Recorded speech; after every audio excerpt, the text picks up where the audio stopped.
Hi, I first got started in ceramics quite young actually. I was maybe 18 and I was just in between doing things between school and professional work, and I was looking for something to do, so I took an evening course in pottery.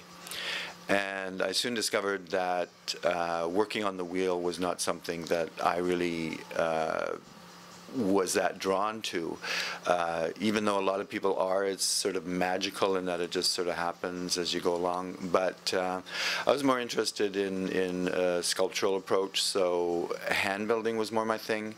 And as I sort of developed a knack for the hand building, I had a professor who was extremely supportive of the way I was working, and actually planted the seed in my head that actually maybe I could do this as a living, and was just really supportive. And so I carried on a little bit on my own, eventually got my own equipment, and just sort of never looked back from there. After doing that work with that particular professor at Confederation College in Thunder Bay, I started to do my own work and try to develop my own voice.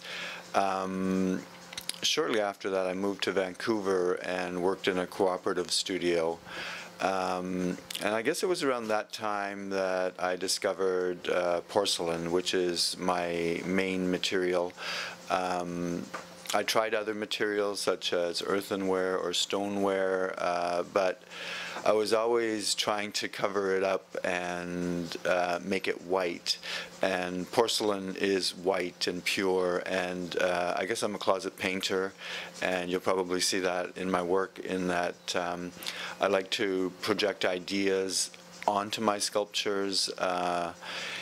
And so, beginning with porcelain, you're starting with a beautiful white canvas and the introduction of color and oxides and different materials that are involved in obtaining my particular look, finding my voice and everything. It takes years to develop that sort of thing, but basically I work in porcelain, and unless I'm doing a larger sculptural piece that might support the porcelain sculpture. So I also like the fineness, and I like the challenge of porcelain. Porcelain is extremely finicky. It's a very fickle mistress. To coax it into the shapes and forms that you want can be difficult. It has a memory. It likes to be dried very slowly. It likes to be fired very slowly and cooled very slowly. It's a long process. But it is the only material in the clay world that has the ability to be translucent when thin. And excuse me, at one point in time I was very drawn to that.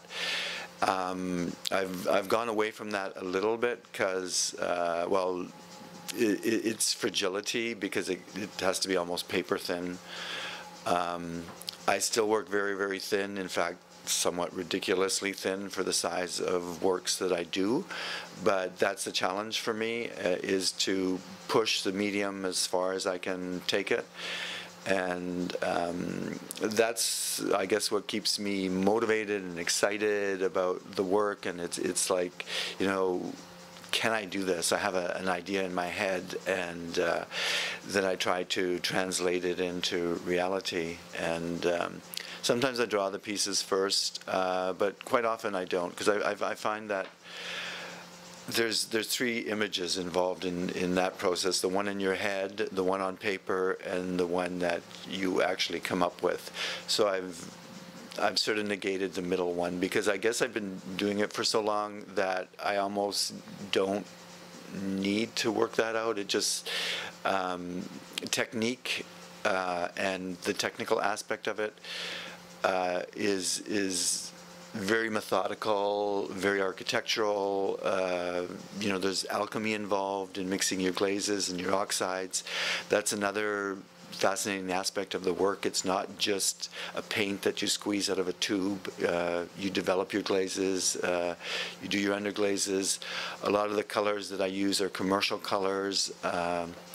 They're extremely annoying, actually, because you have to put on 3 coats in order to get a nice opacity. And as you can see from my work, I'm not afraid of color. I love color, and so everything is meticulously done, and then done again, and then done again, and then finally I can think about glazes and yeah, and come up with the final product that I end up with.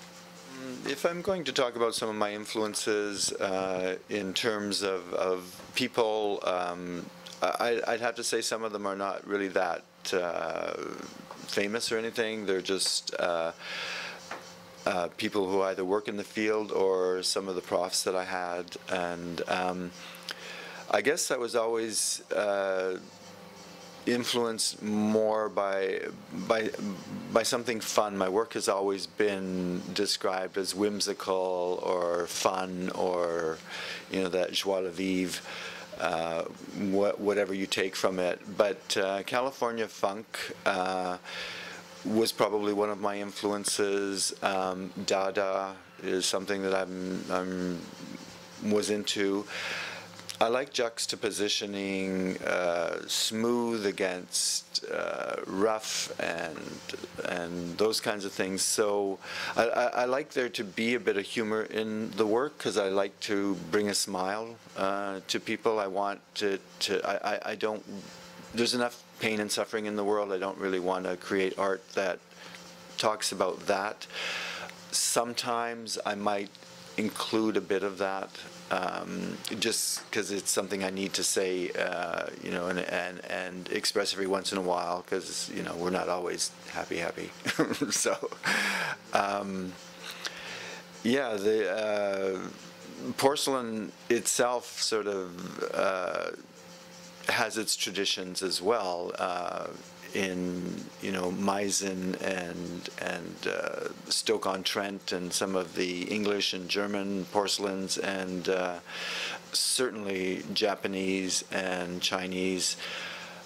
About the only relationship I have to them really is the material itself. I don't find that I have much of an Asian influence in my work.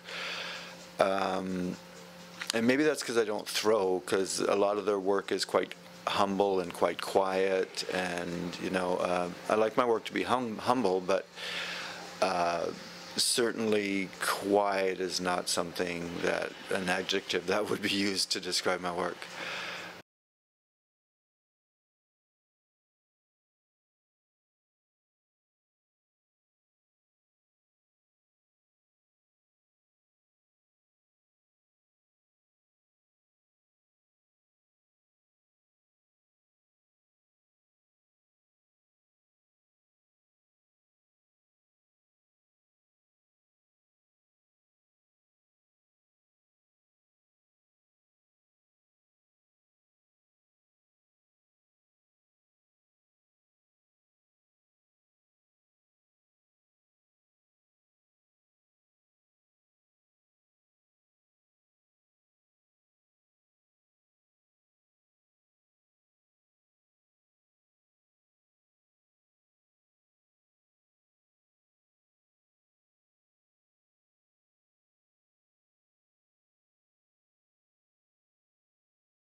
the influence that I've had for this piece was in speaking a little bit and addressing a lot of the issues that are going on in the world today, and sort of the vulnerability of where we live, being the Pacific Rim of Fire, and also just planet Earth.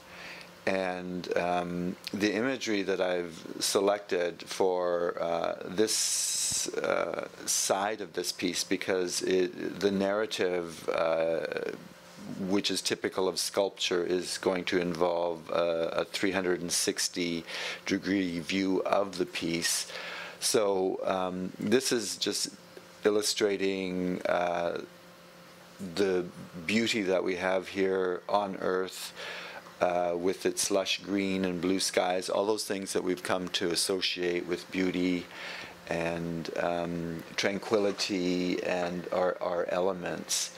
And as we go around the piece, it continues to talk about that in terms of just our relaxation, things that we do to enjoy this planet, and just the quietness of that we can achieve if we manage to get ourselves out of the city. I'll talk a little more about the top and how that ties in, but as we go around the piece, it becomes a little darker and is more what I wanted to speak about in terms of how the planet is starting to fall apart. Mother Nature is rather sick right now and needs our help to restore it, put it back into what it once was. So this part here looks into the core and the center of the Earth, to the point of magma, and sort of talking about our volcanic vulnerabilities. Of course, what just happened in Japan, and all the catastrophe and stuff that happened, and pain that happened with that. And I think for the world, and not to neglect Haiti or anything, it's just Japan was the most recent one, but we get into sort of a darker side of what all of that could mean for us all over the world.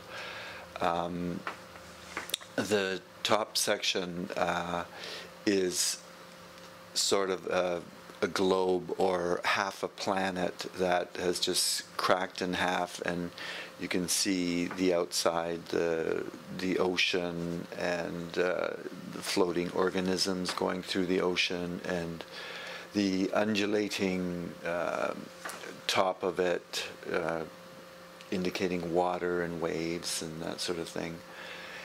And then if it was lower, I'll just take it down, but this piece just fits on top of there. And if you look on the inside, it's very murky and muddy and tumultuous, which is sort of what's happening with the planet right now, I think. And I think we really need to take note of that. Again, sort of the juxtaposition between the catastrophic and then the beauty of it. And on top we have like a beautiful pink flower that's just supporting all of this and just completing the sculpture so that it just stands alone.